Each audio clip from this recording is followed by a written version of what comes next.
Hello, Abraham.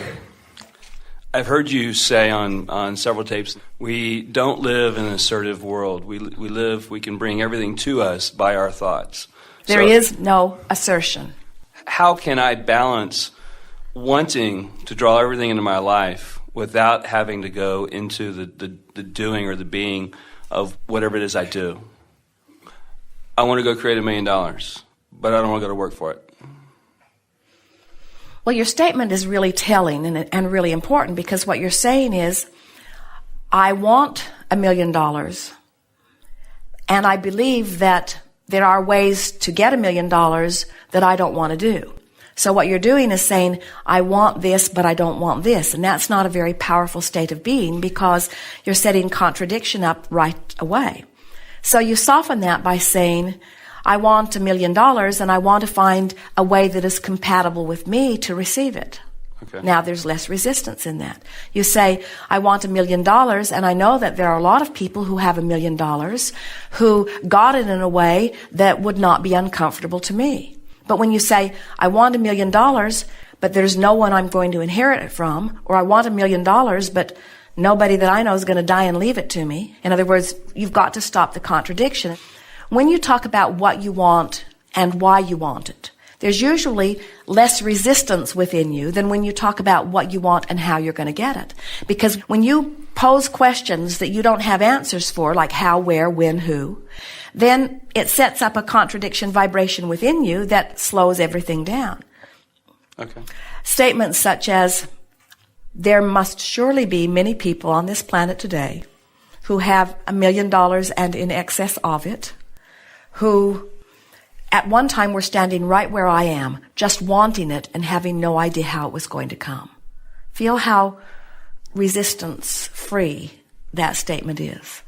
Words like faith and trust are so annoying on some levels, but we want to explain to you the value of them, because even though you don't know how or where or when or who, if you know what, and you've talked about why you want it, and you've practiced the thought of it until it's starting to feel very familiar to you, what begins to happen is things that couldn't happen to you now begin happening, and ideas that wouldn't even occur to you now begin to occur to you, and rendezvous with people that you don't have access to now begin to happen. And when your million and many more come to you, you will wonder where it always was. It seems like the resistance is so subtle. It's like it's somewhere in the background of the drama you don't even recognize. We wouldn't call it subtle. Well, maybe that's a good word for it, but we would use a more blunt word. And that is, I've practiced contradictory thoughts so long that they feel natural. Okay.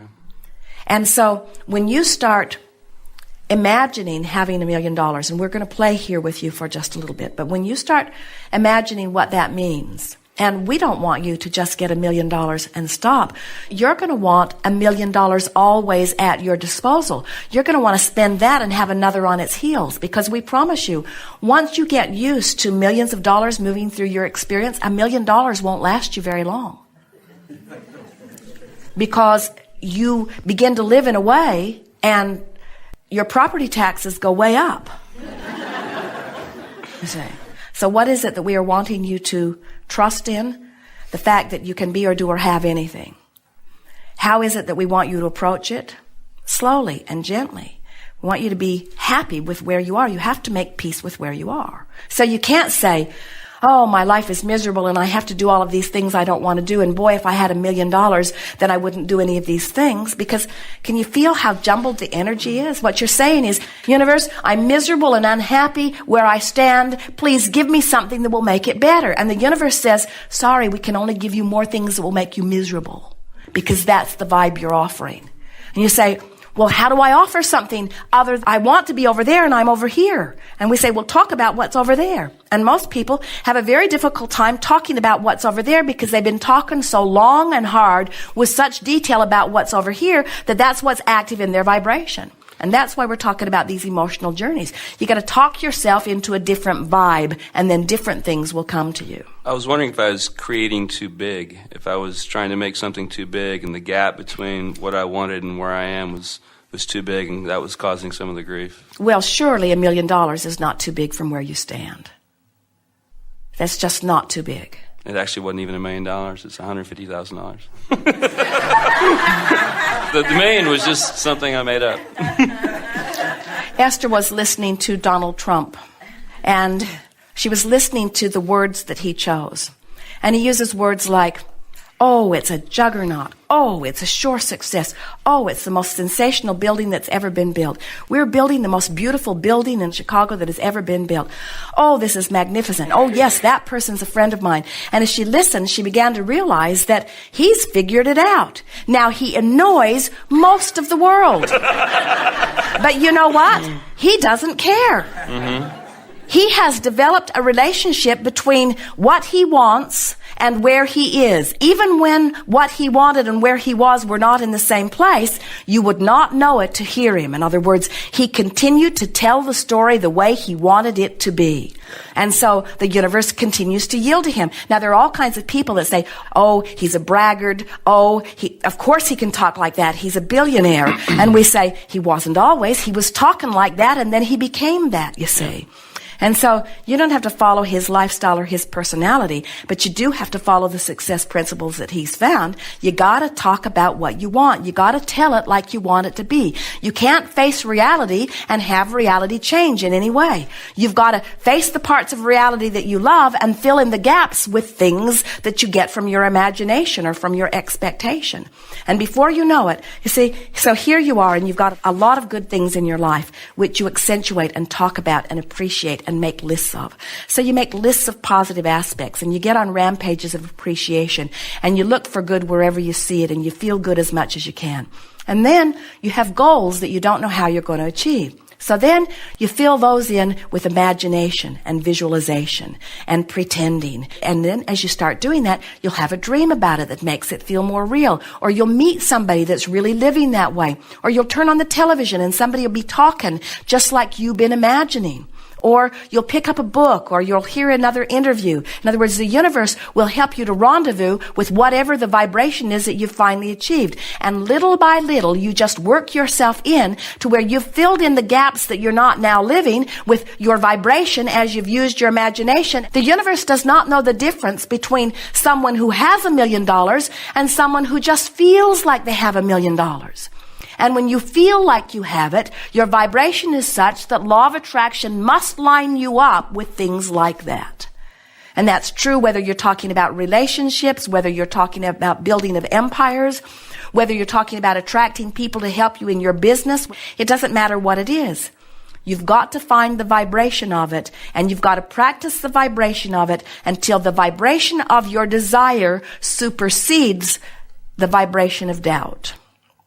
And when the vibration of your desire supersedes your vibration of doubt, bam, it happens. And then you say, where have you been? You say, I knew you were coming. I could feel you. At first, I just felt hopeful that you'd be there. But eventually, I started really trusting that you'd be there. And then, not very long ago, I knew you'd be there, and there you are. But the things you want can't come until you achieve that knowing. And that knowing doesn't come easily because you've been practicing not knowing. You're often not willing to admit how you feel because you're worried about what somebody else might say about how you feel. So you really have to get to the place where you don't talk so much to people who don't understand. And you talk to those who do understand. Or you just keep your own counsel. Jerry wrote a paper years ago that said, keep your ideas to yourself until they are fully developed, because he saw so many people that he was counseling in business who he would see become on fire with an idea. But it was a new idea to them, and they hadn't practiced it long enough that it was dominant within them. It was tentative within them. And he knew that it could go either way, and then they'd go home and they'd talk to somebody about their new idea before it was really shored up within them.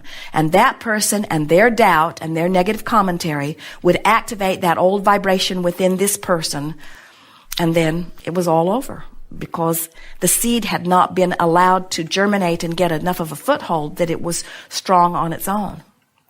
There's no reason for you to experience anything less than what you want. And if you have the ability to imagine it, this universe has the ability to give it to you. Knowing it, knowing that you want it, asking for it, is step 1 and step 2, because you've asked and the universe is given. Now you just have to get out of the way. One more thing we want to say to you. We think that when you say you want it but you don't want to work for it, we think that's where your cross purpose is, because you don't like doing the things that you think you're going to have to do in order to get it, but you don't believe you can get it otherwise. So that's where the contradiction is. So what you're literally saying to the universe is, do this impossible thing. So what you have to do is find some way of making it not feel impossible. So do a little research. Notice how many people find that. Notice how many different ways there are for money to come. In other words, give yourself some reason to believe that it is possible for you to receive.